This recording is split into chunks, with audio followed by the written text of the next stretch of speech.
A smarter business ensures the reliability of critical assets, operations that adapt to changing circumstances, and a resilient supply chain to enable business continuity.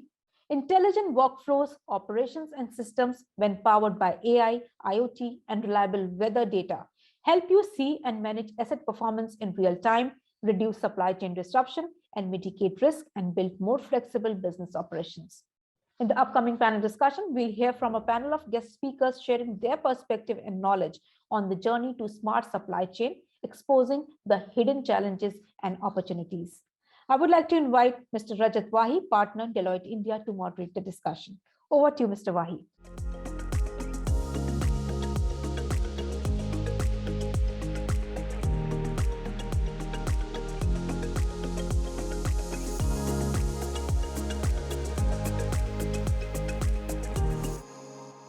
Welcome everybody for a very exciting, exciting session. Supply chain clearly has been the focus for the last 2 years, if ever it wasn't in the past. The one thing that really got highlighted was the supply chain, efficiencies, disruptions, challenges, because everything depended on getting the product to the consumer at the right time, at the right place, in the right channel. And I think no other teams have played a more vital role in keeping things going through the last 12 to 18 months, and I guess in the future as well, as the supply chain. And I think today's discussion, we're going to talk about what is the role of supply chain as a source of competitive advantage for companies. I'm a big believer that without the supply chain, the front end, all the marketing and glamour and everything you build just doesn't work. If the consumer can't access the product where he or she wants it, as and when he or she wants it. And also, what would be good to hear from all the panelists on how COVID has accelerated the various changes in supply chains in firms, right from sourceability, right from points of sourcing to technology enablement to traceability in terms of where the product is, and also about building up alternative sources of supplies as well, because that was one of the key things that emerged. And then what is the role of digital and technology? Because clearly you can't do anything these days without having a very, very strong anchor of digital and technology in that. So I think that's what we'll talk about. So with me, I've got a fantastic bunch of guys who are leading supply chains in very, very interesting firms, from music to apparel to FMCG. So it'll be good to just get your views. I think in no particular order, but Seetharam, I'll start with you. Maybe if all of you can just take 30 seconds to introduce yourselves and your companies and your role in your businesses, I think you'll do a better job than I will. So starting with you, Seetharam. Thank you, Rajat, and hello to all the panelists. So I'm Seetharam. I had the supply chain and customer support for HARMAN International. So HARMAN is basically an audio-based company, products-based company. We are into 3 verticals. One is for the automotive sector, consumer sector, and for the professional sector products as such. Right. So we have a legacy of brands under our ambit, more than like 75 years in existence, and we'll talk about more on the company and on the supply chain disruptions. Thanks, Seetharam. Yogesh. Sure, thanks, Ajith. I've been more than 20 plus years of experience in the product development space, right from software engineering to leading a product development team. Currently, I work as Vice President, Blume Global. So in my current capacity, I lead a product development team, which is building the next gen platform to connect every supply chain player in the world. So we have a lineage of more than 25 plus years in this industry. So I can share more thoughts from what we are doing as part of this panel discussion. Thanks, Yogesh. Ajith. Yeah, hi everyone. This is Ajith. I'm part of Mondelez International. Brands, we make brands like Oreo and Cadbury and Milka. I've been in the supply chain and procurement space for around 16 years now. Worked across multiple disciplines like planning, procurement, and logistics and customer service. And yeah, looking forward to have a very good discussion on the technology, innovations, digital automation, and the disruptions that we've been facing lately due to COVID. Thank you. Thank you. Dr. Ravi? Yeah, thank you, Rajat, and thank you, ET Retail. My name is Dr. Ravi. I represent Dr. Reddy's Laboratories, which is a generic pharmaceutical company, one of the biggest in the countries. I look after the global logistics and global supply chain of supply chain excellence for DRL. Thank you. Thanks. And Devendra. Yeah, hi. Hello to all the panelists. I am Devendra Rawat. I am Director of Planning and Distribution for Levi Strauss, looking after South Asia geography. I have 20 plus years of experience now in supply chain planning, logistics, supply chain analytics, etc. And Levi Strauss, as you know, is the apparel, the leading apparel brand, the jeans company, and it has been quite a challenging couple of years for the fashion industry. But at the same time, the brands which have embraced technology have also emerged stronger out of it. So I would love to share some insights and also understand during the discussion how others have been embracing technology in these times. Yeah, thank you. Thanks, thanks, Devendra. So I think with that, I'm going to come to the first question. And on this, I'll come to all of you because this potentially impacts everybody here. Just in terms of, and I'll start with you, Dr. Ravi. Just talk about supply, some of the top sort of 3 or 4 supply chain challenges that you faced over the last, I'm sure everybody has a good perspective on sourcing, etc. So it'd be good to just get a sense of what were the 2 or 3 things that kept you awake over the last 12 to 18 months, and what are some of the what are some of the opportunities also that these created in the business in the pharma business? Sure. Thank you. Thank you for that question, Rajat. And so I think the challenges that we faced in the pharma world were very similar to what all other organizations, have faced in the pandemic scenario over the last 2 years, to be specific. And if I were to, say, give a 20,000 feet view to the problem, it is again boils down to agility and resilience. And the reason I say that is that in this environment of the pandemic, supply chains have been disrupted. Specifically starting from the period of the lockdown, where everything actually came to a grinding halt.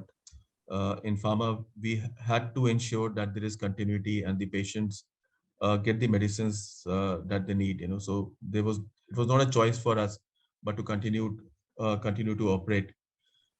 So that was one of the things that we dealt with, and we put in a business continuity plan in place where we monitored every level of the operation from manufacturing, supply chain, at a very granular level to the level of a shift. What is the attendance? So that was one part of the response that we had, and business continuity continues to be there even while we're dealing with the different waves we have. Now coming to the supply chain part, because your supplies are also disrupted, so your demand is also disrupted. Now this, in the earlier days, you could think about a steady state of demand, where you had good levels of forecast accuracy, you have good levels of supply assurance. That luxury we do not have. So how do you deal with it? So one of the things that we thought was that you need to build agility into your planning process itself, which means you try to think about multiple scenarios where both on the supply side and on the demand side. Okay. Now, this is something, given the scale of an organization like us and the number of SKUs, the geographical spread that we have, we needed a good digital system to be able to do it. Because if you are running multiple scenarios through iteration, you need to have those robust planning processes. So building agility into your response through a more mature planning process, that is something that we try to do. And we ran a program that we call integrated business planning. And to the other aspect where everybody struggles is through resilience. Now, resilience, of course, we mean that your ability to come back out of a disrupted scenario, okay, whether it is non-availability of material or any other disruption that can occur in your supply chain. The common way to do is to build in, as you mentioned in your opening remarks, was, of course, you build in more resources. You try to add more vendors, alternate vendor development. But the challenge over here is, how do you do it in a cost-effective manner? The more number of nodes, more number of suppliers, you add to your supply chain, they actually can add to your cost. So how do you dual purpose resources? How do you multi-purpose resources? So you have a fine, balance between not diluting your supply chain too much and building in, multi-purpose options in terms of infrastructure, in terms of solutions that you are building, in terms of vendors that you are developing. So get that flexibility by design, at the same time keeping the cost in mind. So those are my two remarks to your question, Rajat. I hope I was able to, No, answer thank you for that. And obviously, interesting perspective, because obviously there's not just a supply chain, but demand also disappeared and became very, very staggered in different pockets. Keith, coming to you on that, I'm sure one of the things we talked about in the past was concentrating sources of supply and manufacturing, because I think that was where efficiencies was. But what we saw in the last 12 to 18 months was that if you had everything in one basket and that particular area closed, then you had a bigger problem.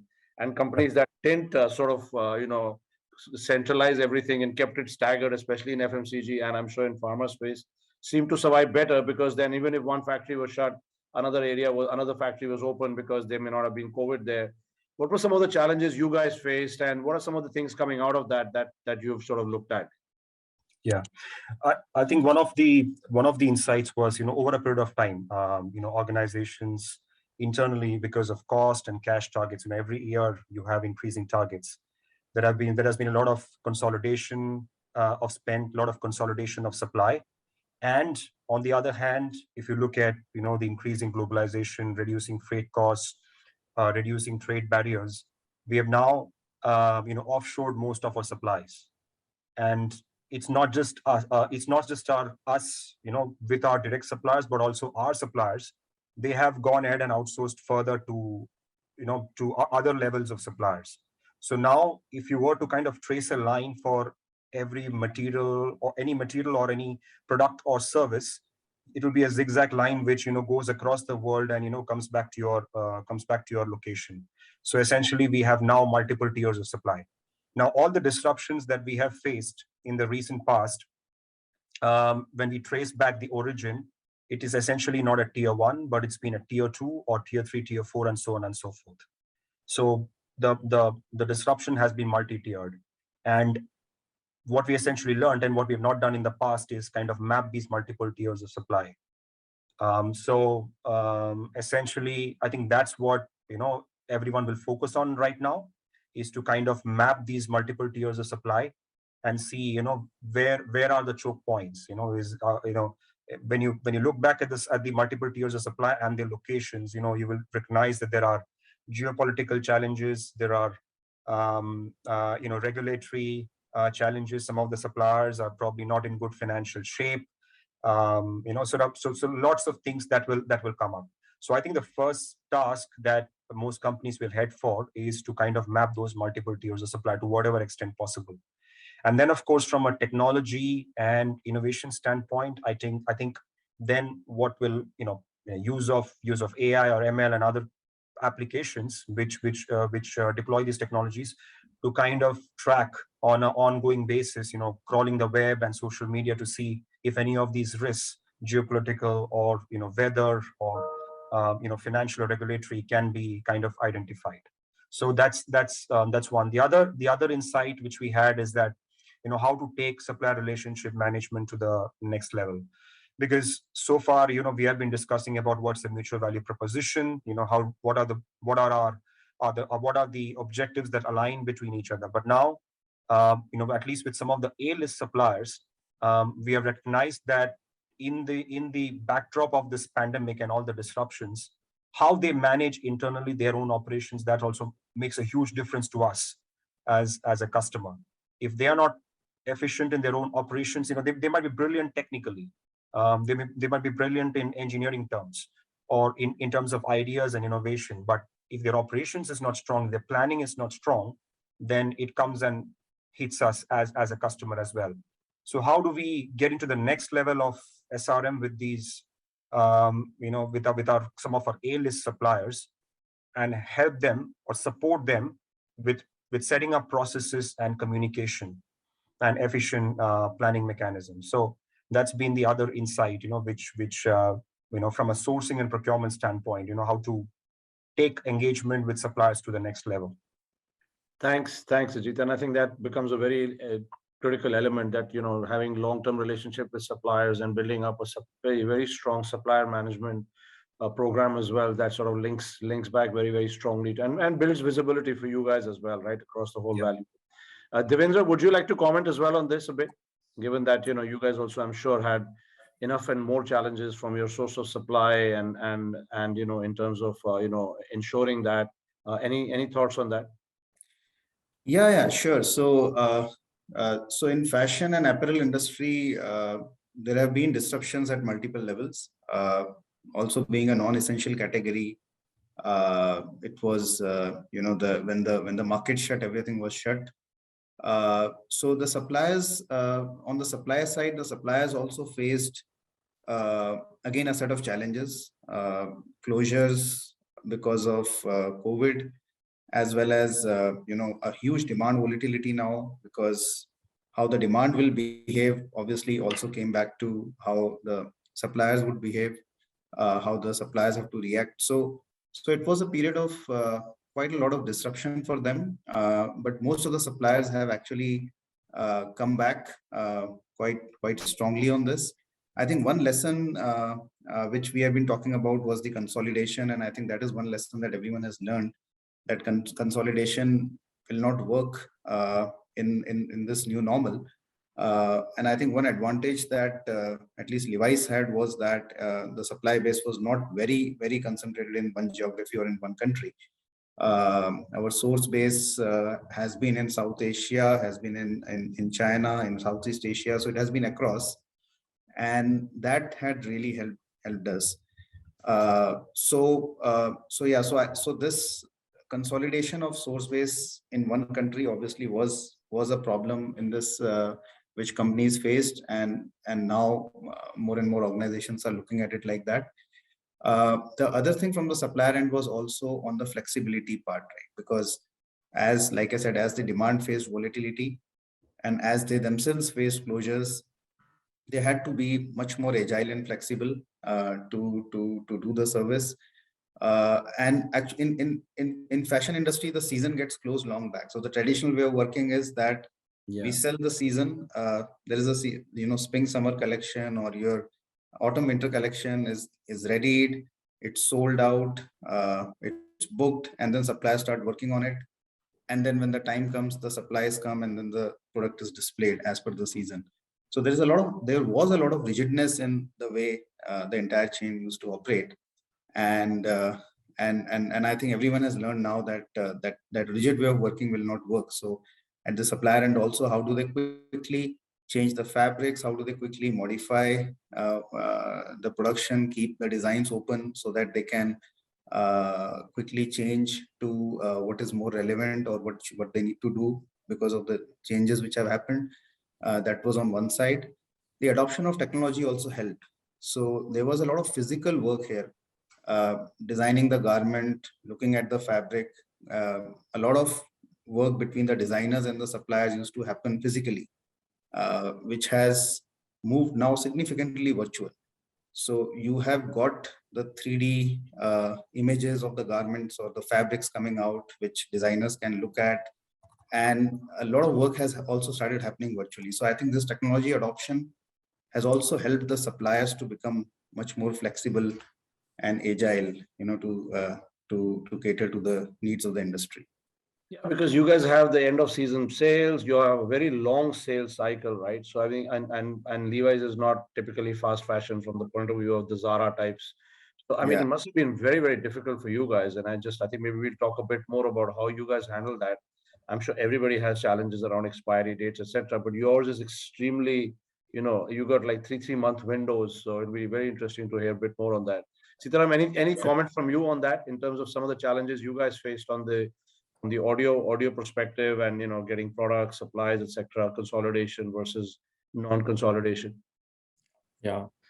See, audio products, especially in India, is highly dependent on imports, right? So we don't have much of manufacturing facilities here, though some things are coming up with the new budget announcements and everything, which has fast-tracked some of the developments here. But almost 90 to 95% of the entire electronics are imported currently, right? So we had severe constraints, especially where they used to say that if US sneezes, India will catch cold. But if one country sneezes, now the entire world is catching cold. So that's how it happened for the entire last 1.5 years for most of the industries. It was, so if you see, maritime shipping contributes close to about like 80% of the global trade, right? It was severely affected for the last. It has still not recovered actually. If you see, for the last 1.5 years. So in terms of supplies, your raw material constraints, your semiconductors, shipping. Yeah. So you name any kind of constraints, you have it in the last 18 months. I think we were one of the privileged ones to experience all these difficulties in our lifetime. But it has given a lot of lessons and it exposed a lot of vulnerabilities which we could fix now. I think most of the organizations, especially the larger organizations, has found these vulnerabilities to enable us to be prepared if something of this sort comes up next, or to be prepared as a business continuity plan for us, right? As we say, the consolidation, the globalization and everything, this has impacted big time, right? Especially for import dependent organizations, right? So on that, we have had our challenges, and we have implemented a lot of digitization to help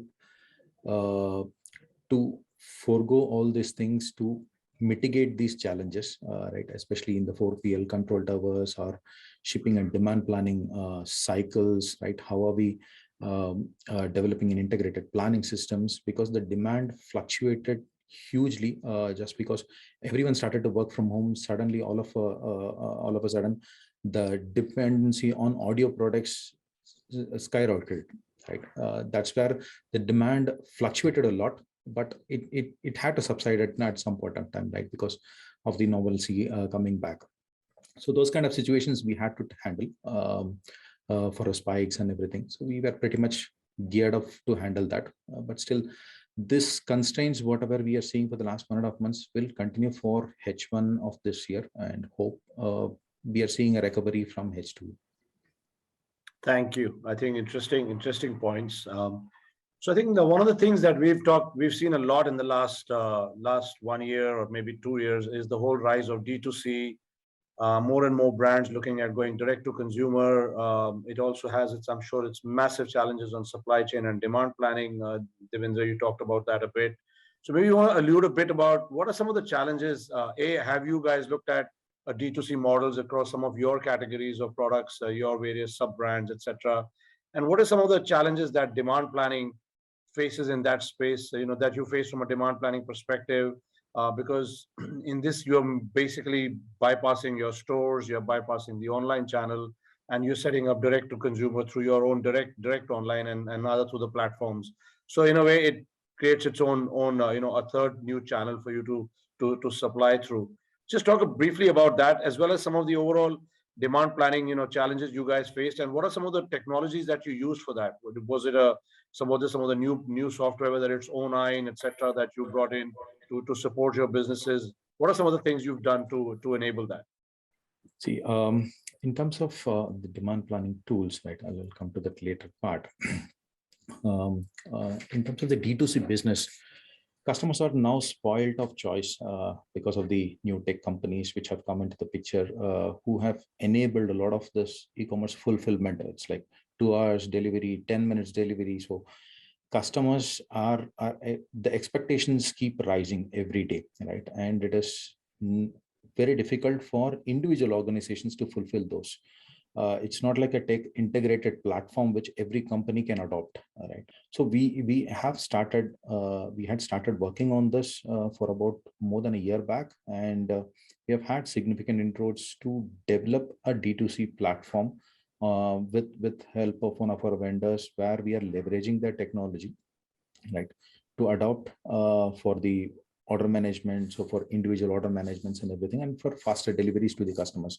Especially during the last 1.5 years, this was very, very crucial for us to leverage and keep the customer satisfied on that.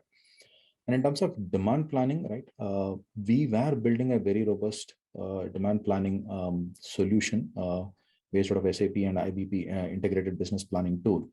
So combined with predictive analytics, so we invested heavily over the last 2 years on analytical platforms, right?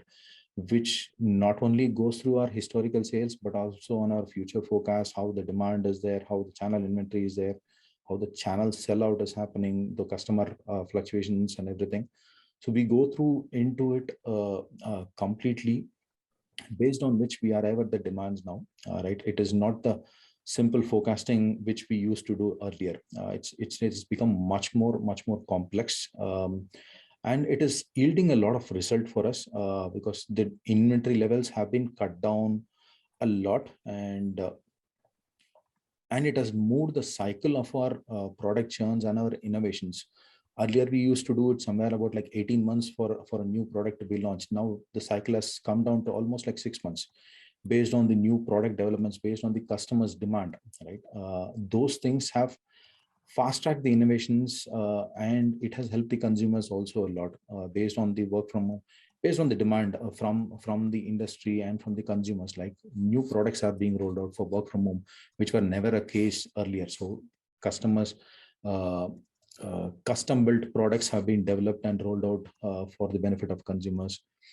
Demand planning has taken a lot of toll because of the challenges what we have had, right, in the supply constraints and everything. So we had to have a better real-time visibility. So integrated business planning tool along with a 4PL control tower has put our business pretty much on shape to be hit with anything of this sort, right? Thanks, Seetharam. Devendra, coming to you, how did you guys manage that? Anything around integrated business planning, control towers? I think everybody is experimenting or put that, accelerated the implementation of that, as well as looking at new platforms and technologies for demand planning. Any thoughts from you guys on that, given how disjointed your whole supply chain and complicated the whole supply chain is? A lot of changes there in last 2 years, a lot of improvements which have come in all of this in last 2 years. DTC is actually the new mantra in fashion industry. So in fashion, everyone is going for DTC, their own brand store, as they call it, whether you see Adidas, Nike, Levi's. We have a Levi.in for India. So these brand stores, so some of them were in existence pre-COVID also, but the traction was low. Last 2 years have seen a huge pull of customers towards coming to these brand stores, as well as to the e-commerce platforms as well. DTC has grown multiple X times, in last 2 years for this industry. So we had to scale up our DTC significantly. We had to, like what Seetharam said, again, we had to get the players who are there in this field now, get them on board to make sure that we are enabling our DTC journey very quickly and very smoothly. So one part of it was towards enabling our DTC stores and making sure that customers get that experience and they are able to buy, for which we have onboarded new partners. On the other side, to analyze, because now you are also getting a lot of data, right, as you are doing more and more DTC. So you are directly getting all that data, and you need to understand, make use of it, ensure that your demand planning is working for it. So that also required, looking at some of the AI solutions that we can implement and improve our demand planning. And Levi's has been doing this now. In fact, it has got very structured during these times, and it is now global initiative. So we have a global DTC office. We also have a global AI demand planning vertical, which is working towards putting in AI tools. There is a specific AI function itself which has got established, which is helping with all these kinds of projects to move them ahead.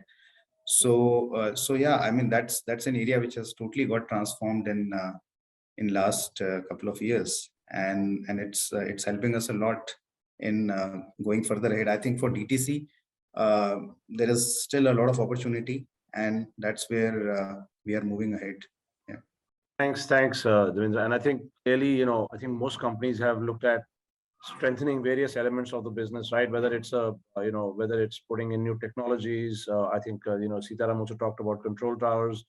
So I'll just come to you, Yogesh, and then on to Ravi after that. Just what are some of the we've seen a lot of new age startups and come into this ecosystem, developing everything around traceability, control towers, building bringing in new technologies into that. Just speak a bit about the role of some of these tech startups and the whole startup ecosystem, as well as new players entering that, and how you've been able to assimilate that. Do you have a startup ecosystem that you're continuously looking at these players, right from demand planning to robotics, etc.? What do you guys look at that from? To speak a bit about that. Sure. I think, I mean, even before going there, I want to talk about a couple of things, right? So I just hearing about all the different perspectives, and it kind of aligned with kind of reaffirming what we have been having as a vision for the next few years. So good to hear all these different perspectives. So coming back, I just can't stop thinking about this saying, the chain is as strong as its weakest link, right? So if you think about it, so we talk about digitization, we talk about enabling technology, but the biggest problem or the kind of issue what we typically face is how do we enable technologies for supply chain technology for everyone, like not just the big players, but if you see the last mile delivery and on these kind, like in typical case, like you have a trucker who has one truck or two truck, or a small time vendor, the biggest problem, the problem you face is how do you make them enable on the technology space, right? So we call it as democratization of technology, and it's one of our mission statement as well. So that's the key aspect, because unless you have that complete digitization across end to end, from the big players to the small players, getting everything to the visible space is going to be a big challenge. So one of the first thing we are trying to look at is how do we enable them digitally, right? So the easiest way to go is give some application, but application is kind of a little old fashioned, especially with a lot of advances in the cloud technology. So what we are looking at is a digital operating platform where we can kind of onboard all the players, like you make everybody the first class citizen, be it big retailers like Walmart or Amazon, to one time a trucker with one truck, everybody come to a single platform. And by onboarding to the platform, they get all the transportation management features. Along with that, you get connected to all different carriers globally. At the same time, is it truckers, LSPs, or different systems like the artificial intelligence system. It could be anything, right? So we have a platform where kind of everybody comes into the space, and thereby the connectivity gets established. So this kind of enables you to kind of, first you get digitized, at the same time you kind of get connected to the thing, and it kind of gives you the complete two-way communication also, right? The moment a carrier gets onto the platform, and if let's say an LSP or logistic service provider gets to the same platform, you can seamlessly communicate about the delays, the disruptions. How do you kind of mitigate those challenges? So everything comes to a single platform. So those are the two key things as a startup kind of thing. Like one, digitization of technology. Other is about the digital operating platform, which provides all the supply chain players an edge for the smart supply chain. Thanks. And Ravi, your thoughts on how you have enabled technology into your businesses. Do you have a startup ecosystem that you work with, that you're continuously looking out for in the pharma sector, that you're saying, you have an eye on some of the new technologies and startups coming in, and how does that work? Yeah. So I'll take both the questions. One is on the digital aspect, and I'll just build on what the earlier speakers had spoken about, the integrated business planning. So we have a very sophisticated and very evolved view of integrated business planning, which I think is very different from what a lot of other players understand of integrated business planning. Okay, many of these products, including this in-memory computing products that are available in the market, which claim to be integrated business planning, are nothing more than a better, more agile way of doing traditional demand planning and demand and supply planning. And basically, what it leverages in is the improved computing, and which gives you a response which you can call a concurrent planning. So the reason why concurrent planning is you change something in your plan at one end of the supply chain, it actually should flow all the way back to the other end. You change something on the demand side, are you able to see what's the impact to the supply side? Because meeting a customer demand is not just giving him the product, because you change something in a demand, it flows all the way back to your supplier, your raw material supplier. So you have to have a visibility on that. And then the other thing is that this rapid response sort of a thing should enable you to keep an eye on the function you're trying to optimize. For example, if your strategy is to have the product always available for the product, that will have a different kind of a supply chain plan. If your strategy is that you want to always sweat your assets should always be maximum utilized, that will create a different sort of a plan. If your strategy is to maximize your throughput, your gross margin, okay, so then you'll have a different sort of a plan that will come out from the same algorithm. So building in that flexibility on what's the KPI you're driving, that is one aspect. The other thing is integrated business planning is not integrated business planning unless you're able to close in all the planning processes. And by which I mean long-term capacity creation processes, portfolio management processes, because these are like 5 years out. What you're going to plan for 5 years, I mean, especially in the pharma world, these could be 3 to 5 years, 5 years out, the portfolio part of the this thing, new product introduction process. Unless all these processes, they sync up with your basic demand and supply processes, right? It's not really integrated planning. The other aspect is, as a supply chain professional, you want to have this flexibility. You want to create plans, you want to have the flexibility of recreating plans very frequently. But understand that these changes that you're doing in the supply side, they ultimately flow into the finance side. Okay, so how does these changes impact your financial statements? Okay. Unless you're able to create a visibility layer or a modeling layer wherein you are able to see your P&L at the way it evolves, that if you are able to achieve that I would say is integrated business planning. And I think eventually all organizations will try to build that bridge between your financial performance reports and your supply planning that is happening at an execution layer. Okay, so that was one part of the comment. As far as your other question about the startup ecosystem is concerned, I think there are no standard products that are available over there. Of course, there are startups that give you standard products like IoT devices and digital platforms for giving traceability, geo positioning, so on and so forth. But to be really innovative and use innovation as a cutting edge, as a source of your competitive advantage, these have to be very use case driven. Okay, and the problem when it is use cases that is use case driven is it's completely new. Okay, and every operating model that you are creating with the help of these startups which are there in artificial intelligence or blockchains or any such technology is that there are certain set of assumptions that get built in into those operating models. So by design, find a way of testing your most risky assumption in the model that you are testing. Okay, the other thing is there is a value proposition in your model. So which is the most viable value proposition? Find a way of value discovery. So you're testing your viable proposition, the least viable value proposition, the most viable value proposition. Unless you do that, what will happen is you'll be able to deal with the challenge of scaling up of these new models that you're creating, but then you have to deal with the problem of scaling down. So design for both the scenarios, like somebody puts in CapEx for a business case, and then it doesn't play out that way. So what happens to that? That's a sunk cost. So it's very glamorous to talk about innovation ecosystems, startups, but this is a landscape you have to learn how to kind of navigate and design processes that help you deal with scenarios and test your assumptions before you actually go out and create those new business models. Thank you for that question, Rajat. Thanks, Dr. Ravi. Ajith, coming to you, obviously startup ecosystem is very much there. You have a lot of new partnerships emerging. And to Ravi's point, you can't take everything on board. I think the way I'm seeing it emerge is that companies are doing short POCs with them. They'll see, is there a POC, does it work? Does it deliver that? Maybe a 3-month POC, and then, where people jointly contribute to making that work, or the startup funds it, or the company funds it. There are various models, and we are also in Deloitte continuously bringing startups to clients and say, can we do a short POC, see if it works, if it delivers the value, if it's not, and can it be tweaked?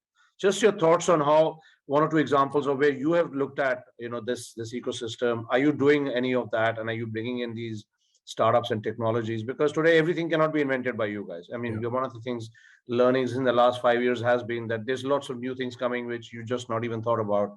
Just briefly talk about that and how you build that into your business as well. Yeah, I think, with startups, every startup tends to be focused on a certain area, and all of them are. So if you put together all the pieces, and then you you map the progress of a startup on a certain track, you'll see that all of them are in different stages of evolution or different stages of progress. So at any point of time, you're not able to bring all of them together to create one holistic solution, or one solution that kinds of creates end-to-end value for the organization.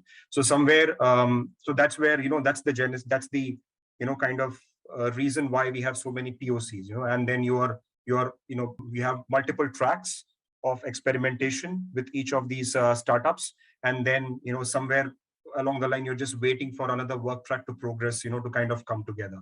So I think that's been kind of the journey, even for us. I mean, from my past experience, and I was looking after maintenance spare parts, from a global perspective. I mean, I can think about 3D printing. I think that's one of the major evolutions.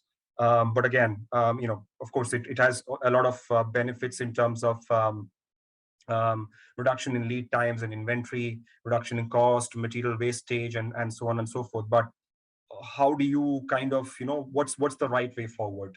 Does a company invest upfront in creating infrastructure, in getting printers, on site, developing capability and talent who can kind of, because there is a transition there from going from physical to digital. You have a lot of drawings and stuff which you need to kind of, transition into, digital files. And from, and then of course, some of those parts are also proprietary. So, how do you involve your partners, your existing partners, OEMs into that discussion? And then, or is it like, creating a network of partners globally, who can kind of, activate this initiative for you. And then from there on, I mean, once you finish that pilot, the next discussion is, how do you hook that into a predictive maintenance system, whereby you get alerts on what's failing and when, and based on that, the part can be printed or fabricated and sent well in time to avoid downtime. So it's all stages of evolution. As you said, there are multiple POCs, and then at some point of time, based on the evolution of each of these POCs and the startups and the technologies associated with that, we need to think of how to bring these all together. So I think the biggest challenge is to kind of create the right ecosystem with the right set of tools, because no one tool is right now equipped to do everything for you.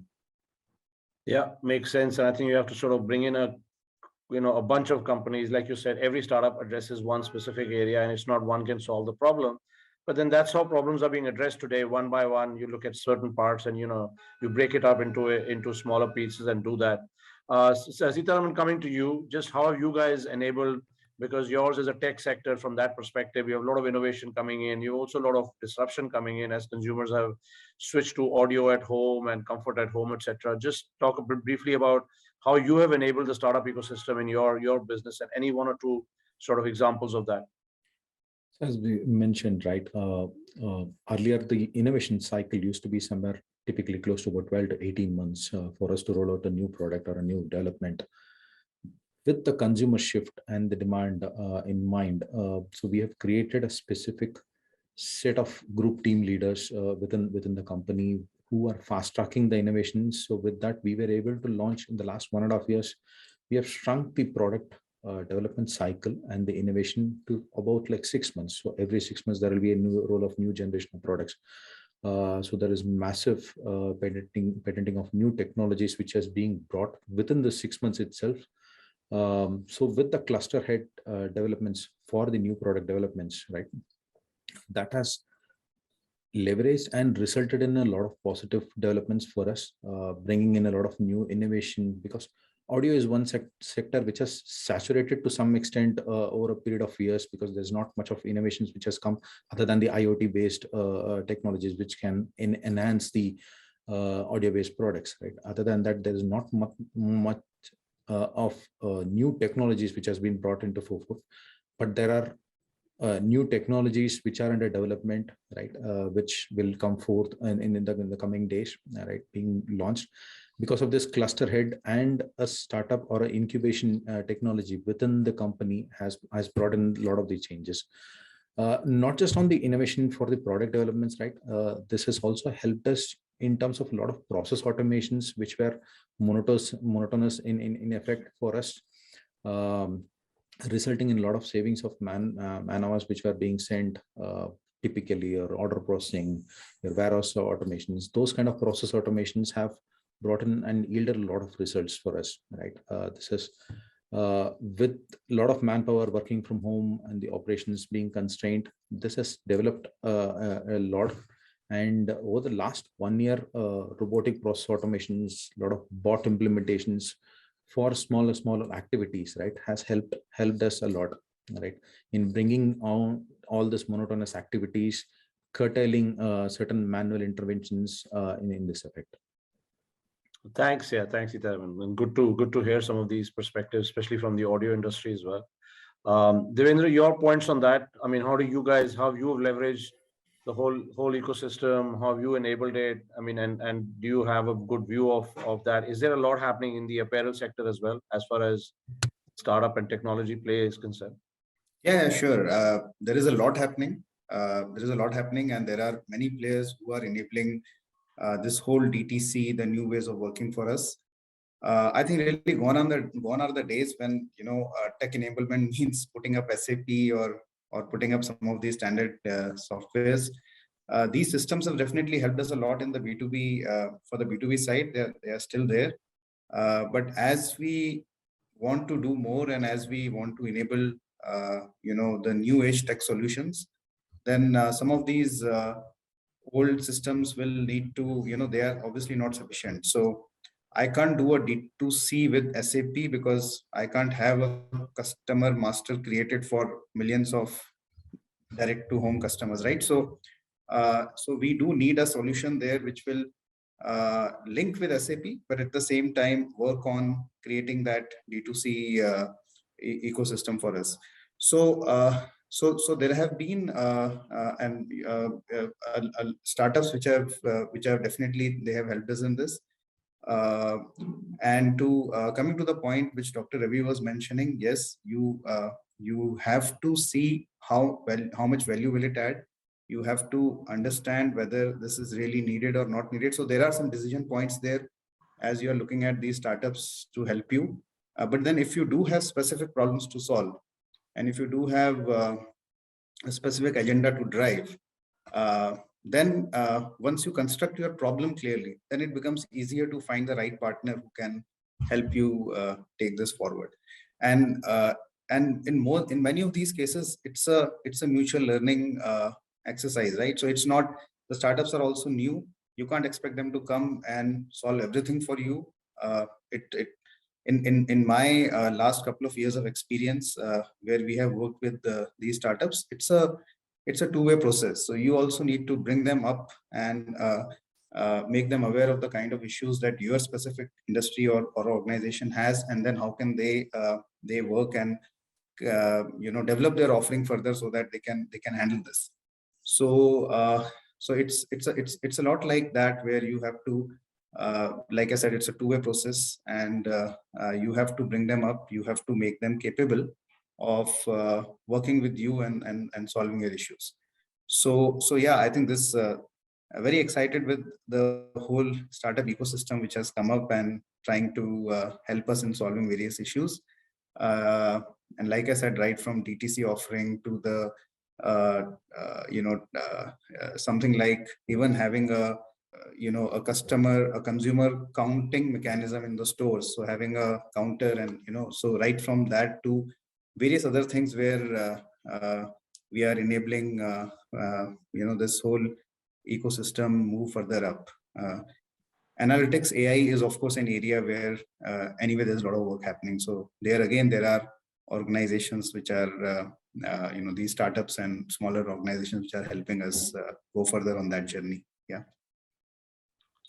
Thanks, Devendra. So Yogesh, I'll come to you now. Just talking about what are some of the future developments in supply chain, problems that are likely to sort of enhance and improve the whole space there. What are some of these solutions that you are seeing in the sector, and how are you sort of enabling that from a point of view of making them commercially viable? Sure. I think pretty much, I think what all of you, many of you spoke about, right? So what we already have launched is something called digital twin of the supply chain world. We call it as Blume Maps, along with the supply chain orchestration. That's what we are working on. It's not going to be overnight thing, as all of you said. It's not. There's a lot of learning, and everything's going to happen. And with all the data coming in, it's going to be a journey, right? So we have a platform already built. So essentially, what this Blume Maps does is pretty much similar to what your navigation app which you use on a day-to-day basis, like a Google Maps or an Apple Maps, right? So when you go out of your home, you just look at, like, if you have to go to Whitefield, you will see how much time it's going to take, and on the way you will see if there's it's a delay, what's the ETA for me, and if you have a congestion, what's the alternate route. Blume Maps was pretty much similarly, just that we have the holistic global data at every terminal, like every port terminal, every rail terminal, every warehouse. We have the data already in the system. So we kind of predict these things already. So when you want to know what is going to be a lead time for your order, you can easily get that, okay, fine, this is what Blume Maps tells you, that it's going to take 35 days. It's going to give you the complete picture. And on the way, if there's a delay, you can always get the alternate suggestions as what's the other route or other mode of transportation you have to take. That's one aspect of Blume Maps. The other aspect is this huge set of data is going to lead to, again, you spoke about the control tower and other things, right? So we have a control tower which is being built. With all these things, you can predict the exception that's going to happen. And we are going to prioritize this exception. And based on, again, the history of data, because we have data for the last 25 plus years, we are using that to build a lot of intelligence to say, okay, this is the most possible resolution that's going to happen also. So it's a overall, it's kind of gives you the exceptions as well as the managing the exceptions as well. On top of it, if you look at the typical digitization, right? You look at logistics visibility as a separate problem, and manufacturing visibility as a separate problem. As many of you spoke again, it has to be a complete seamless experience. That's what we are kind of building on top of it. So we have the complete manufacturing visibility from each of the suppliers, and we have a logistics visibility as you're going to track the logistics as a separate thing. So now we are tying together both of them. So if there is a inventory kind of maybe in this specific pandemic situation, if a particular supplier is not able to provide the inventory, there are visibility of suppliers inventory across your manufacturing zone, and you can easily kind of take the actions through the control tower, so that you can make those decisions on the fly, which can give you more of that resilient and agile supply chain what you're looking for. So these are some of the points which you're working on right now, and this platform is going to kind of build over the years. Thanks, Yogesh. So I think the last round of questions, I'll come to you guys as we sort of come to the top of the hour on the discussion. And I'll start with you, Dr. Ravi. We've heard a lot of discussion on digital supply chain, and digital almost seems to be an abused word right now, because it can mean anything from enabling some level of technology to visibility end to end.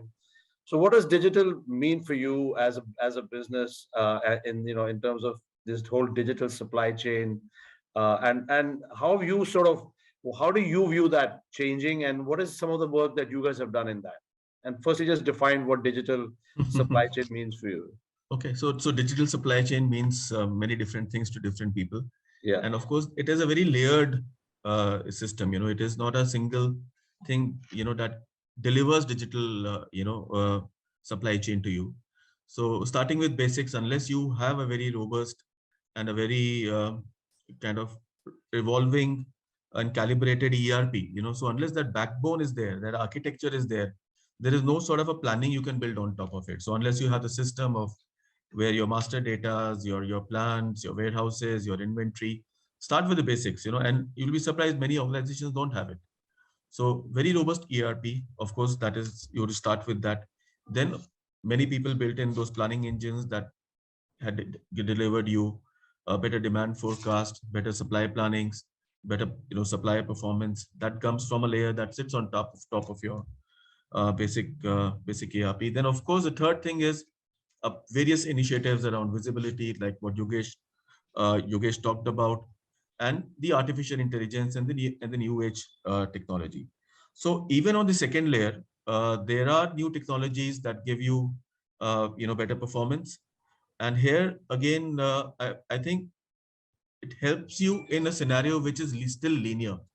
Though it gives you a better response, it helps you create better plans at the planning layer, but still it'll give you a very linear sort of it'll help you deal with linear scenarios. Now, in many places, linearity breaks down. Okay, so that is where your artificial intelligence and the machine learning part of the puzzle comes in, where your traditional way of computing does not work. You need a machine to figure out the correlations. Your machine to figure out what is the predictor and what is getting predicted. You leave it to the machine to to do that. So dealing with those complex scenarios, one, and of course, like getting a prediction on various parameters, prediction on performance of a machine, prediction on performance of a supplier. So that is the end part, the level of maturity that you can attain. Uh, but again, let's not forget, it starts with data, which is at the bottom layer. Unless Yeah, you have absolutely. workable data, you curated data, your ability to clean up data, stitch it all together. You have multiple sources, some structured, some unstructured. How do you put it all together, to create a meaningful layer for your artificial intelligence, boxes to start working?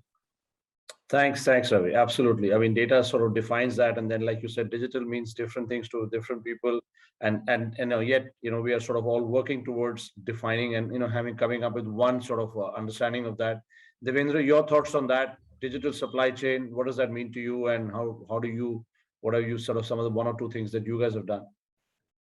Sure. So digital, like we have said, digital means many things. But then looking at it, in my view, when I look at a supply chain, I think it's really the end-to-end which needs to come together. And the endeavor has to be, how do you make your supply chain more and more demand-driven, right? And that is where the digital needs to play a role. So doing the right demand planning, getting the right forecasting done, and then your entire supply side, your entire ecosystem, your extended supply chain, including your customers and your vendors. How does everyone come on the same platform and enable this entire system in such a way that it fulfills that demand, right? So I think and by introducing digital in this, actually you can't have this happening so effectively unless you are digitally enabled to do this. So that's the structure that I see, for a supply chain to be truly demand driven, and that's where the digital has to drive this. So this then brings in all of your systems together. We've talked about demand planning side and the use of AI. At the same time, the supply planning, especially in a global organization with global markets and global sourcing base, again becomes very important to make sure that you have the right tools and technologies to help us do that. At the same time, how do you onboard your vendors? How do you integrate their systems with you? How do you extend it to the customers? This entire chain is where this thing has to work. And then on the execution side, again, control tower. Again, we have talked about that in the beginning of the session. This was a word which was probably only Flipkart and Amazon used to use this word 5-6 years back. But today you have control towers across the organizations, looking at how do you track, how do you trace, how do you bring that transparency in the entire supply chain. And I think these are really the key elements to make the supply chain digital. And at the end of the day, the aim is to be an agile system which can work as per what the demand in the market is, right? So that's really the end goal for this entire system to work.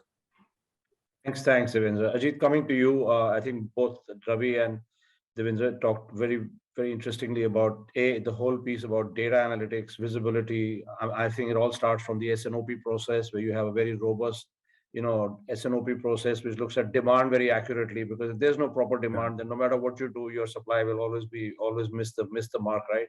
So just talk briefly about if there's anything you want to add to that piece around what is digital, how do you digitize that whole process to build better visibility? Yeah, I mean, my take, digital and automation is not something which you can overlay on a inefficient process or an inefficient business model or ways of working. So I think though every business is unique, every use case is unique. So it all comes down to what is your value proposition to the customer. But if you have to make digital and automation work, you have to really reimagine the way, your value proposition to the consumer and customer. And in some cases also redefine the business model, your ways of working and your processes. So I think that's the way, you can effectively leverage the power of digital and automation. And then coming back to what Dr. Ravi said, I mean, we need to think about data management as a unique vertical, because the whole, we have to reimagine our infrastructure,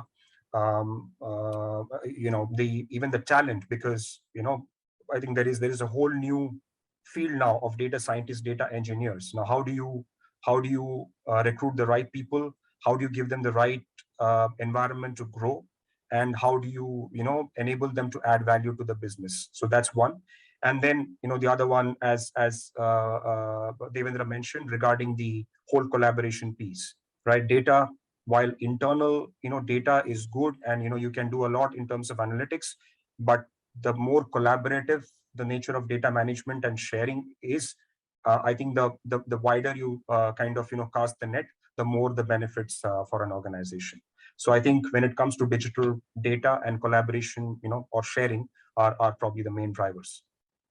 Thanks, Ajith. Interesting point also about data. I mean, analytics is just, the digitization is just automation of processes. If you have bad processes, you really can't automate that, and it won't lead to any significant result, right? You're basically just putting a layer on top of an inefficient system. So Seetharam, your sort of last thoughts on that.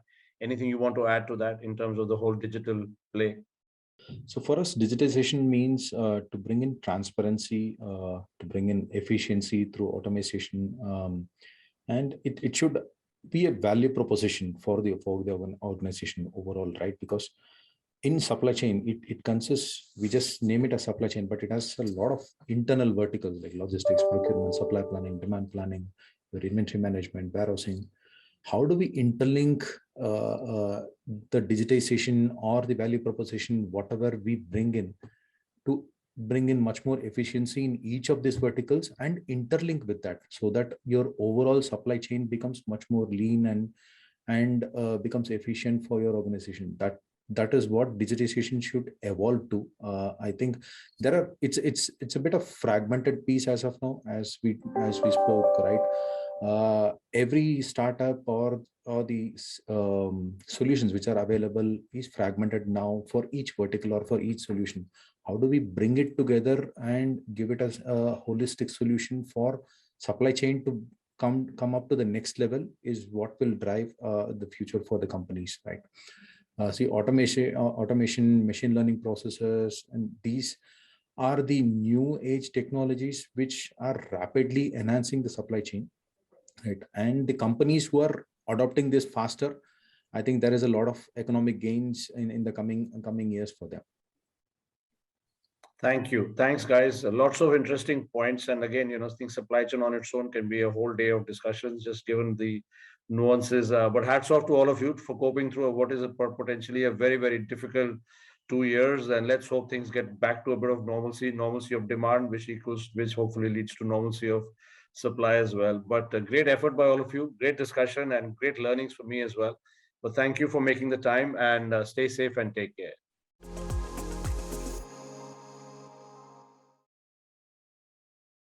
Thank you everyone for putting such valid points. Truly, it was a detailed and insightful discussion. Dear viewers, a quick reminder to explore the expo area for all the useful assets shared by our partners. Now we'll move to the next session. Stay tuned.